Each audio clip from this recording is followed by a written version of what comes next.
coming from our own planes that are assisting the infantry just up ahead of us. Japanese mortars and also small arms fire are dropping around us.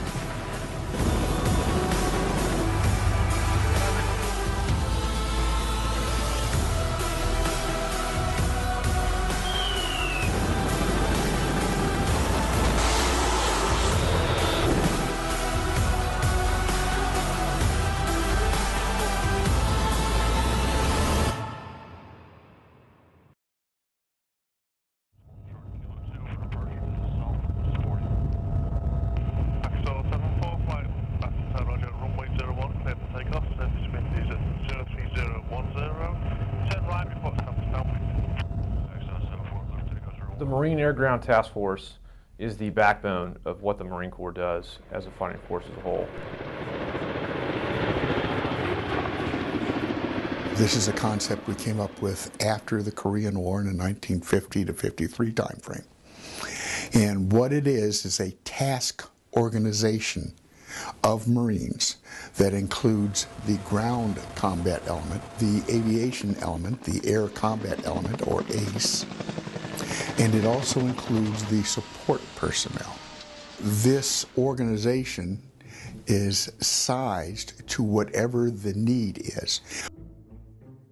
We can go as small as a platoon of Marines to go in and help a small evacuation mission or a small natural disaster calamity anywhere in the world with a small number of Marine Corps helicopters and a small supply train. Imagine, if you will, trying to accomplish a task and you need every element, whether it be air, so aviation elements, you have to have your ground combat element, your infantry. You also have to have artillery support. The infantry's got to get somewhere if they're not going to use aviation assets, so we have our AM trackers. They have engineers to help them to reach an obstacle, etc.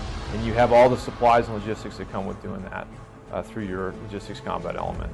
So the MAGTF as a whole can't function without every one of those assets or entities and all those Marines, those people putting forth their best effort. Because if you look at it, everything the Marine Corps does, no matter what MOS it is, it's somehow, some way tied to a Lance Corporal kicking a door in a city somewhere, or a platoon or a company taking it to a fight to an enemy somewhere.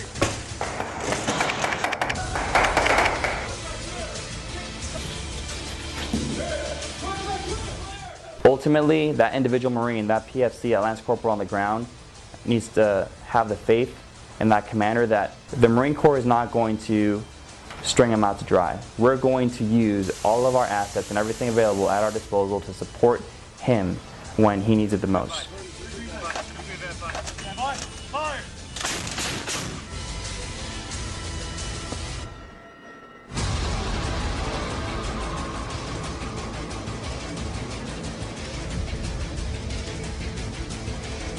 We prosecuted multiple BCRs earlier on stage. And we've also prosecuted a convoy. It is designed to help out or to assist in the taking of an objective of an infantry battalion, if you really look at it.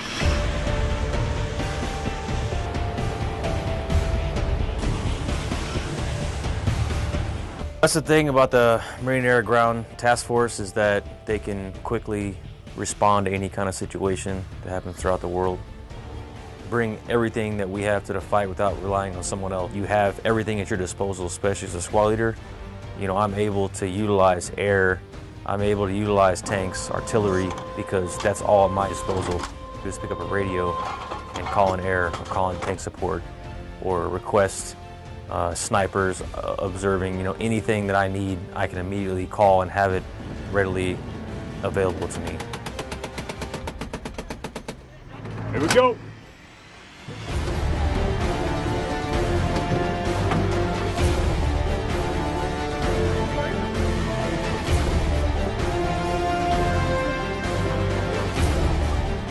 And as Marines, especially infantry, we heavily rely upon all that support when we're conducting operations, whether it be Afghanistan or Iraq.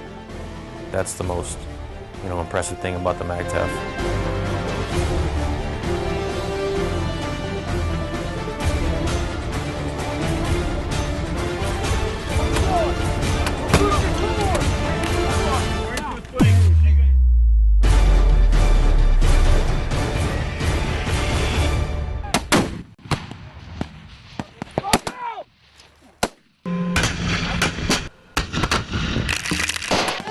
Logistics combat element, the embedded transportation in the ground combat element, or air assets, aviation assets, specifically air assault from the aviation combat element would take them from point A to point B. And then obviously if it was on the ship, the Navy would help us out with that.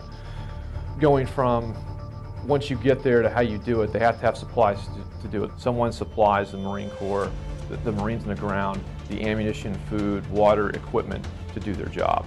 And that would come from our logistics combat element and would filter down into the ground combat element. The planning is extremely detailed and is very important. That's all done by the leadership inside the MAGTF that helps plan that through one boss, the commander. And then once they're out there, they're going to execute that game plan and they're going to flex to it. Your mission is not going to go as you plan it, and the plan that goes into it is going to help you flex to that mission. And that's one thing that the MAGTF is very good at, is flexing to any sort of mission set that we can do. I mean, the other services are great, and they're very good at different things. The Army is much bigger than the Marine Corps, and their sustainment ability is unreal. But the flexibility, doing a lot with a little, is one of the things that the Marine Corps is very proud of. We do a lot with less. Our nation's armed forces now number 1% of our population, and 1/10 of that armed forces are United States Marines. We are literally 1/10 of 1% of our nation, and yet our reputation stands.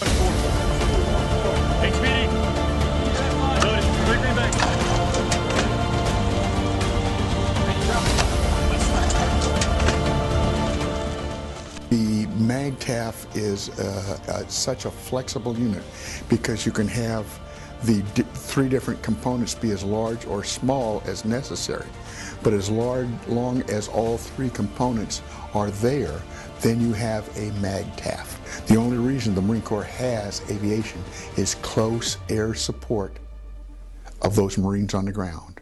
Otherwise, we would have no need for aviation.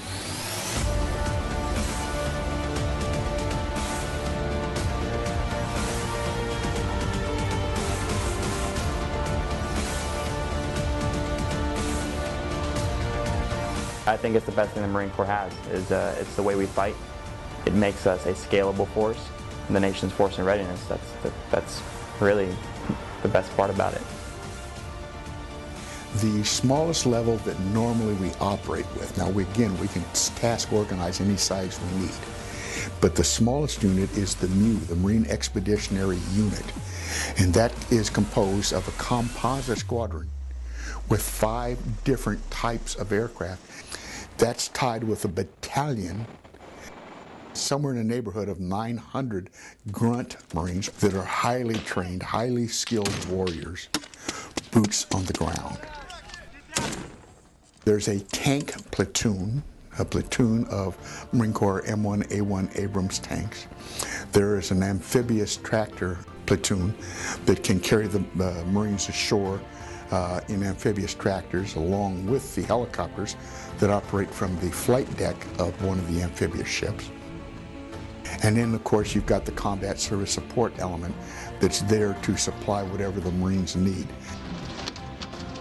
They're covered by a Navy carrier battle group that shadows this amphibious ready group with F-18s aboard, including Marine F-18s on the aircraft carriers that cover the Marines should they have to make a landing. That's the small unit, that's the MU. At a moment's notice anywhere in the world, they can respond, and they do respond to any crises that erupts, whether it be Libya, whether it be the tsunami in Japan. Anywhere that there is trouble, the Marine Expeditionary Unit can go into that. And that is a culminating point of what a true MAGTF is based on the assets they have at sea, the logistics they're going to have to require to go execute the operation, and then them actually executing the operation and the plan that goes into it. Anywhere at any time in the world, at a moment's notice, the Marine Expeditionary Unit can be called upon to do just about anything. What makes us unique is our ability, because we have all of those elements in our own force. We have the ground Marines. We have an extraordinary Marine Air Force.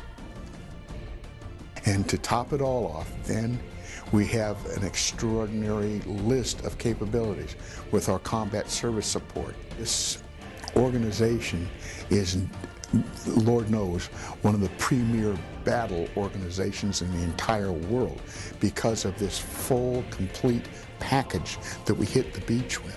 But it is much more than that.